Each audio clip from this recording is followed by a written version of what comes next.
एक बार फिर से स्वागत है आप सबको। सबसे पहले हमारे सनातन मतलब हिंदू नववर्ष की बहुत बहुत बहुत शुभकामनाएं और बहुत बहुत बधाइयाँ। नया साल अभी हम लोगों ने मनाया है 1 जनवरी को, लेकिन आप सभी लोग जानते हैं कि ये जो नवरात्रि आती है, चैत्र नवरात्रि, ये हमारे लिए नए वर्ष की शुरुआत होती है। तो यह नया वर्ष आप सबके लिए मंगलमय हो, आपकी सारी मनोकामनाएं पूरी हों। और माता दुर्गा आ रही हैं इस बार, तो वो सारी मनोकामनाएं पूरी करके जाएं। इसी कामना सहित आज का हम ये एपिसोड शुरू कर रहे हैं। हमने अपने पिछले एपिसोडों में बताया था कि नवरात्रि क्या है, नवरात्रि कैसे की जाती है, नवरात्रि का मतलब क्या होता है। आप लोगों ने पिछले एपिसोडों को देखा, जिनने नहीं देखा उसको जरूर देखिए, तब आपको यह एपिसोड समझ में आएगा। हम नवरात्रि करते हैं, व्रत उपवास करते हैं आप लोग, लेकिन बहुत कुछ गलतियां करते हैं। उस गलती करने के बाद आपकी वह जो पुण्य मिलना चाहिए 100% वह नहीं मिल पाता, और पूजा व्रत का पुण्य नहीं मिल पाता, और घर में गरीबी बनी रहती है, घर में कलह बना रहता है, रोग दोग बने रहते हैं। यह कोई छोटी मोटी चीज़ नहीं है। चैत्र नवरात्रि जो होती है ये बहुत महान है, क्योंकि इससे नए वर्ष, पूरा वर्ष इससे चल रहा है। और 1 वर्ष में तक यदि आप ये 9 दिन ये उपाय कर लेते हैं तो उसके से सारे काम आपके बन जाएंगे। हम आपका समय नहीं गंवाएंगे और बहुत जल्दी चलते हैं हम अपने उन उपायों की ओर, और उन गलतियों पे हमें ध्यान देना है जो हम रोज। आपको विशेष ध्यान देना है। नवरात्रि में आप लोग घर में कलश रखते हैं, माता दुर्गा को बिठालते हैं। कलश में आप लोग जो मुख्य वास माना जाता है माता दुर्गा, वह कलश में है। जो नवरात्रि को आप लोग ज्योत जलाते हैं, वह उस ज्योति रूप में आपके घर में आती है। हमने एक एपिसोड में बताया था कि नवरात्रि क्या है, उसमें क्यों मनाना चाहिए, और नवरात्रि में माता खुद धरती पर अपने मायके पक्ष में आती हैं। हम सब धरतीवासी माता के मायके पक्ष के लोग माने जाते हैं, माने हमारे घर में वह पुत्री और बहन के रूप में घर में आती हैं। तो माँ आ रही है तो उनका स्वागत कैसे करना है, उसके लिए आप लोग तरह तरह के पकवान बनाएं, उनके लिए तैयारी करें। तो उसके कई तरीके अलग अलग उस संस्कृति में अलग अलग तरीके से मनाई जाती है, लेकिन मुख्य ये मान के चलना है कि आपके घर में बेटी आ रही है और बहन आ रही है। ये इस रूप में यदि माँ को मानेंगे तो माँ आपके सारे काम पूरी करेगी। वो तो जगत माँ है, ये ध्यान रखिएगा। हम लोग बहुत गलतियाँ करते हैं जिसके कारण हमें इन नवरात्रि के व्रत का पूर्ण पुण्य नहीं मिल पाता, जो पूर्ण लाभ कहना चाहिए वह नहीं मिल पाता। तो सबसे पहले क्या करना है आपको, जो भी पूजा पाठ करते हैं वो करिए, विस्तारिए, जो भी करते हैं करिए, लेकिन सबसे पहले एक चीज़ का ध्यान रखिएगा। खास तौर से स्त्रियां, माँ आपके घर में आ रही है तो 9 दिन के लिए सबसे बड़ा व्रत है। आप व्रत रखें ना रखें, उपवास रखें ना रखें, आप भूखे रहें ना रहें, कोई मतलब नहीं, लेकिन सबसे पहला पूर्ण यदि व्रत करना चाहती तो एक व्रत यह करें कि इन 9 दिनों में आप घर की महिलाओं से द्वेष ना रखें, क्योंकि एक दूसरे से द्वेष रखेंगे और माँ बैठी है 9 दिन, वह देख रही है, जो आप उसको देंगे वह आपको प्रदान करके जाएगी। यह प्रकृति का नियम है। तो सबसे पहले घर में प्रेम चाहिए आपसी महिलाओं का, स्त्रियों का सम्मान उस घर में चाहिए। घर में यदि बेटी है तो 9 दिन कोशिश करें ना उसे डांटना पड़े, ना उसके ऊपर कोई हाथ उठाए।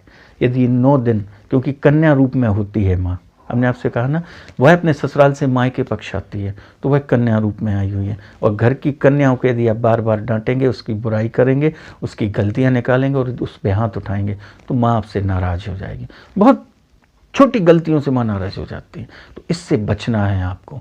तो सबसे पहले घर की स्त्रियां इन 9 दिनों में सबसे बड़ा व्रत करें। भूखे रहे ना रहे उससे कोई लेना देना नहीं, लेकिन सबसे बड़ा व्रत क्या करें, आपसी मतभेद ना हो, एक दूसरे की बुराई ना हो और एक दूसरे की चुगली ना करें। तो आपसे माँ इन 9 दिनों में बिना व्रत करे प्रसन्न हो जाएगी कि इस घर में, जिस घर में स्त्री का सम्मान है, क्योंकि स्त्रियां गृह लक्ष्मी होती हैं, और लक्ष्मी जब एक दूसरी लक्ष्मी का सम्मान कर रही है तो उस घर में अटूट संपदा देकर जाती है। अब हमें करना है कुछ काम। जैसे आज हम आपको कुछ उपाय लेके आए हैं, बहुत शॉर्टकट में देंगे। यदि इनको करते हैं तो आपके जो काम नहीं बन रहे वो बन जाएंगे, ये गारंटी है। इन 9 दिन के अंदर आपको चमत्कार देखने मिलेगा।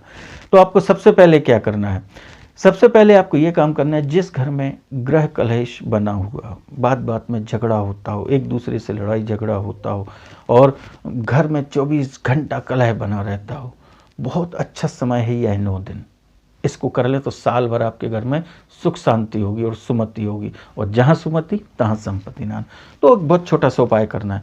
उसके लिए क्या करना है, आपको लेना है कपूर। यदि भीमसेनी कपूर मिल जाए तो बहुत अच्छी चीज़ है, नहीं तो कपूर ही ले लें। कपूर लेके आपको क्या करना है, कपूर लेना है और उसमें मिलाना है लोबान। हर घरों में होता है लोबान, महिलाएं अच्छे से जानती हैं। कपूर और लोबान को आपको जलाना है। कैसे जलाना ये भी आप जानते हैं।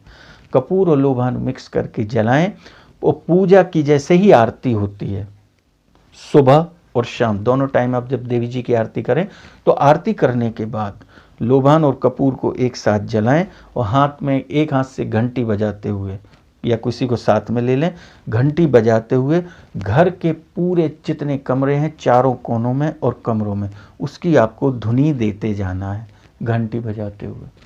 सुबह भी धुनी दीजिए और शाम को भी धुनी दीजिए।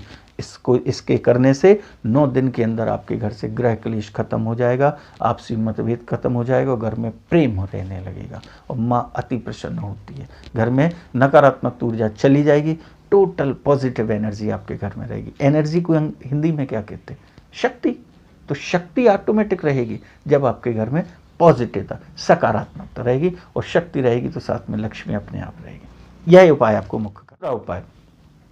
कोई काम आपका बरसों से नहीं बन पा रहा है, बहुत दिनों से आपका कोई काम रुका हुआ है जो नहीं हो पा रहा है, शादी रहते रहते रुकी जा रही है, नौकरी लगते लगते रह जा रही है, एक नंबर से कुछ रह जा रहा है, या बहुत दिनों से आप कोई काम सोचे हुए हैं, या एग्जाम्पल पत्नी परेशान है कि हमारे पतिदेव शराब नहीं छोड़ रहे हैं, बच्चे शराब नहीं छोड़ रहे हैं, है ना, और इनको गंदी आदतें लगी हुई हैं, इनको सुधारना है। तो आज बहुत अच्छा समय ही है, 9 दिन बहुत अच्छा है और बहुत आसान तरीका है। आपको क्या करना है, आप लोग जब पूजा पाठ करते हो तो उसमें आप पान रखते हैं देवी जी की, तो उसमें एक मुख्य काम करिए, आपको लेना है पान। यह पान लेना है और इस पान के पत्ते में एक गुलाब का फूल रखना है। ध्यान रखिए, एक पान का पत्ता लेंगे, उसमें गुलाब का फूल रखेंगे और उसमें आपको रखना है लौंग और इलायची। ये ध्यान रखिएगा, पान का पत्ता, एक गुलाब का फूल, लौंग और इलायची। कुछ लोग कहेंगे पान में चूना लगाना है या कत्था लगाना है, कुछ नहीं लगाना। आपको प्लेन पान का पत्ता लेना है, उसमें एक गुलाब का फूल रखें, लौंग रखें और इलायची रखें और अपनी मनोकामना कहना है जो भी है। पहले आप माता दुर्गा को अर्पित करेंगे और जैसे उनके प्रति अर्पित करें और अर्पित करते समय अपनी मनोकामना को कहें और मनोकामना करते हुए प्रतिदिन अपनी कामना बोलें और उधर उनको चरणों में चढ़ाते रहें। 9 दिन लगातार ये 9 बार करना है आपको, तो आप गारंटी है 9 दिन के अंदर आप देखिए वह काम होना चालू हो गया है और बहुत जल्दी अतिशीघ्र वह काम आपका सिद्ध हो जाएगा। इस काम को जरूर करिए। तीसरा, यदि आप घर में देवी जी को विराजते हैं, कलश रखे हैं, अखंड ज्योत रखे हैं, तो साथ में आप गणेश जी जरूर विराजते हैं, तो एक काम करिएगा, कोशिश करें, वैसे बहुत लोग होता है घर में कोई ना कोई रहता है, लेकिन कभी इमरजेंसी सबको घर से बाहर जाना पड़े तो एक भूल कभी मत करना, घर में ताला लगा के कभी मत जाना कि ज्योत जली हुई है और घर के सभी लोग मेंबर चले, कोई एक ना एक रहे। और यदि मान लो किसी इमरजेंसी होती है कि सब लोग को जाना पड़ रहा है, तो फिर वहाँ जो गणेश जी बैठे रहते हैं उनसे कह के जाइए कि हम माता की ये जो सब पूरी हमने जो व्यवस्था की है इनको बिठाला है, आप मेरे घर की रक्षा करिएगा। और यह कहते हुए हम इस समय कुछ समय के लिए जा रहे हैं, ताला लगाना मजबूरी है तो हम जा रहे हैं, यह गणेश जी के ऊपर सौंप जाएंगे तो आपको फिर दोष नहीं लगेगा। नहीं तो क्या होता है, यदि हम ताला लगा के घर से लेके चले जाते हैं, कई बार होता है घर में बच्चा अकेला स्कूल छोड़ने जाना है महिलाओं को या कहीं बाहर जाना है, तो वो क्या करते हैं ताला लगा के चली जाती हैं। तो यदि मजबूरी हो, आज की अलग परिस्थितियाँ हैं, तो उसमें गणेश जी के ऊपर कह के आप जा सकते हैं, जिससे आपको पूर्ण पुण्य मिलेगा। दूसरा, कोशिश करिएगा, जो महिलाएं व्रत रखती हैं या पुरुष व्रत रखते हैं, अक्सर क्या करते हैं व्रत रखते हैं और बाजार का खा लेते हैं, तो ये ध्यान रखें, व्रत में बाजार का बिल्कुल मत खाएं। आपको जो भी खाना है आप घर में बना के खाएं। कई बार कहते हैं हमारी चाय, क्योंकि लोगों के आपका व्रत खंड दिया है, 9 दिन साधना के होते हैं और साधना में इतनी सी चूक आपको पूर्ण फल नहीं देती। तो कोशिश करिएगा 9 दिन आप व्रत में बाजार का ना खाएं। कोई भी चीज़, चिप्स भी लेना है तो आपके घर में तल के खाइए, ये ध्यान रखिएगा। और खासतौर से महिलाएं, इसमें विशेष श्रृंगार आपको महिलाओं को माँ का करना है। खुद विशेष श्रृंगार में ना रहें, क्योंकि माँ आई है, हमें उनके प्रति ध्यान देना है। अपने खाने से पहले उनके खाने की तैयारी करना है। आपकी बेटी के लिए, बहन के लिए कैसे करते हैं उसके लिए हम पिछले एपिसोड में बता चुके हैं, उसमें देख लीजिएगा। इसलिए हमने कहा पुराना एपिसोड जरूर देखें। और इसके बाद ध्यान रखें, विशेष श्रृंगार माँ का रखें, क्योंकि जितना श्रृंगार रहेगा, दिन भर भजन कीर्तन होता रहे, आपसी बुराई छोड़ के आप लोग बैठ के भजन कीर्तन माँ की चर्चाएं करें, तो उससे माँ प्रसन्न होकर आपके सारे काम 9 दिन के अंदर बना दे। और ध्यान रखिए, इन 9 दिनों में यदि आपके घर के बाहर कोई भिखारी आता है, गाय आती है या कोई ब्राह्मण मांगने आता है, तो उसे निराश मत करिएगा। कहते हैं ना जाने किस रूप में नारायण मिल जाए। इन 9 दिनों में माँ कहीं ना कहीं किस रूप में आती है, चाहे वो जानवर के रूप में आ जाए, पशु पक्षी के रूप में आ जाए, किसी भी रूप में आती है, तो निराश मत करिए। अपनी यथाशक्ति से उसको दान करिए, क्योंकि जो दान करेंगे इन 9 दिनों में वह आपके लिए बहुत ज़्यादा लाभकारी होगा। प्रतिदिन आप 9 दिन विशेष ध्यान रखें, अच्छी साफ स्वच्छता से आप रहें।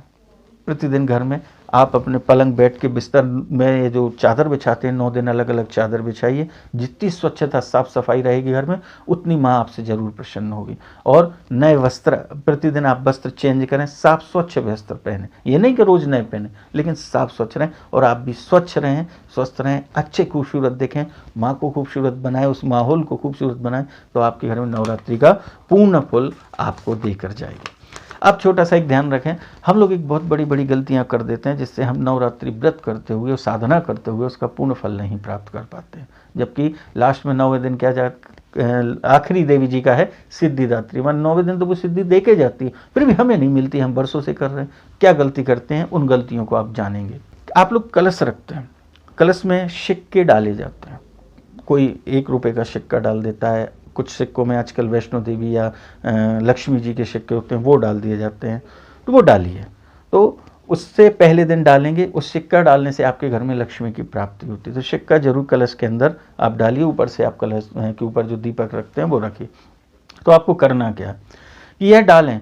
फिर 9 दिन जब पूरे होते हैं, जब आप उनको विदाई हो जाती है माँ की, और उसके बाद जब पूजा को आप उठाना चालू करते हैं, तो आप क्या करेंगे, लोग बात क्या करते हैं, पूजा के कुछ सामान को विसर्जित कर देते हैं।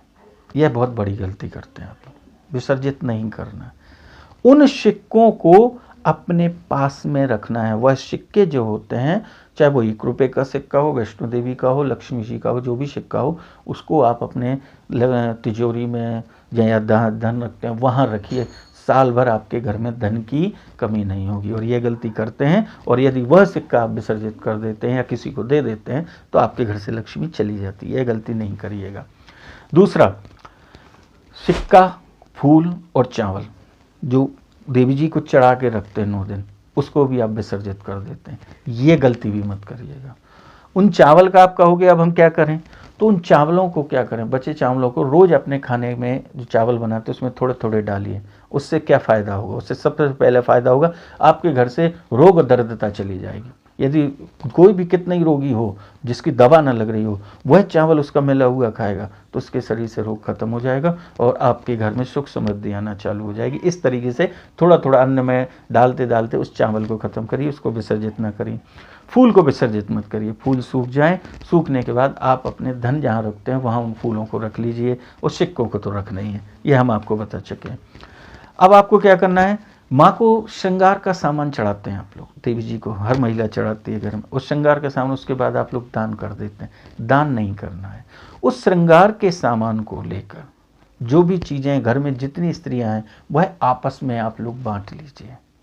उससे क्या होगा, उससे यह होगा कि उस श्रृंगार के सामान से जो महिलाएं घर में लेंगी, क्योंकि माँ ने 9 दिन धारण किया है, तो उससे आपके लिए अखंड सौभाग्य की प्राप्ति होगी और पूर्ण फल मिल जाएगा उस चीज़ में। तो उसको आप लोग आपस में बांट के अपने जीवन में उपयोग करना है। इससे आपके घर में अखंड सौभाग्य होगा और आपके पति की आयु बढ़ जाएगी। अब बचता है लास्ट में जोत का तेल। अब जोत का तेल बचा हुआ है, उसका क्या करें। लोग बाग उसको कहते हैं इसका क्या किया जाए, उसको कुछ लोग रखते हैं, कुछ विसर्जित कर देते हैं।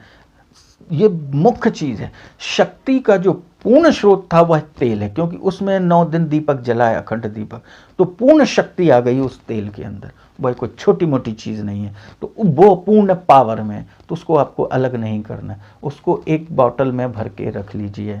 अब उसका क्या करना है, उसका सबसे बड़ा उपयोग है, किसी को प्रेत बाधा हो, किसी के लिए रोग ठीक नहीं हो रहे हो। एक एग्जाम्पल, आपका सिर दर्द हो रहा हो, कमर में दर्द हो रहा, घुटनों में दर्द हो रहा, आप रोज उस तेल का उपयोग करिए प्रार्थना करते हुए देवी जी से, और हिम्मत नहीं रहती उस तेल को आप शरीर में लगा सकते हैं, तो आप देखिएगा आपके अंदर पावर आ जाएगा, क्योंकि वह पूर्ण शक्ति का स्रोत है। उस तेल का आप साल भर उपयोग करिए।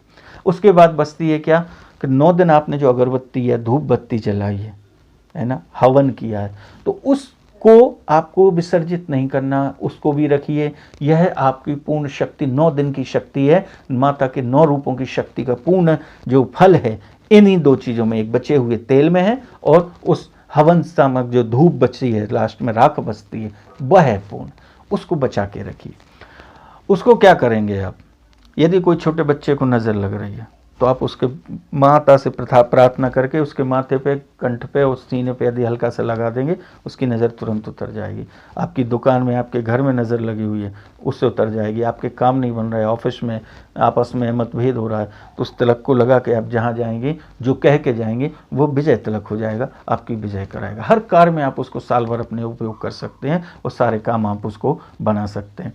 और इसके बाद किसी के ऊपर मान लो काला जादू किया गया है, प्रेत बाधा आ गई है, आप उसके शरीर में माथे पर वह तेल और यह भभूत लगा भर दीजिए जो आपने बचा के रखी थी, आपके पास सिद्ध हुई है, तो 5 मिनट के अंदर आप जादू देखिएगा, ये सब भाग जाएंगे, आपके घर से नकारात्मकता दूर हो जाएगी। करके देखिएगा। ऐसी अगरबत्ती की भस्म का भी आपको यह उपयोग करना है, इससे सारी प्रेत बाधाएं नष्ट होती हैं। आज हमने आपको छोटी छोटी कुछ चीज़ें ढूंढ के निकाली थी जो आपको बताई हैं, इनका उपयोग करिए, जिससे नवरात्रि में माँ आपकी सारी मनोकामनाएं पूरी करे और इस साल सारी सुख समृद्धि आपके घर में आए और हमेशा सुमति रहे और लक्ष्मी की प्राप्ति रहे, रोग दोग से मुक्त रहें। अब आज्ञा दीजिए, भगवान श्री कृष्ण आपकी सारी मनोकामनाएं पूरी करें। और यह एपिसोड आपको अपने तक सीमित नहीं रखना है, इस ज्ञान को अपने तक सीमित नहीं रखना है, इसको लोगों तक पहुंचाइए, जिससे हर घर की दरिद्रता दूर हो, रोग दोग दूर हो, उनके घर में लक्ष्मी और शक्ति का वास हो और भगवान श्री कृष्ण आपकी सारी मनोकामनाएं पूरी करें। और चैनल को लाइक जरूर करें, शेयर करें, जिससे सबका भला हो सके। जय श्री कृष्ण।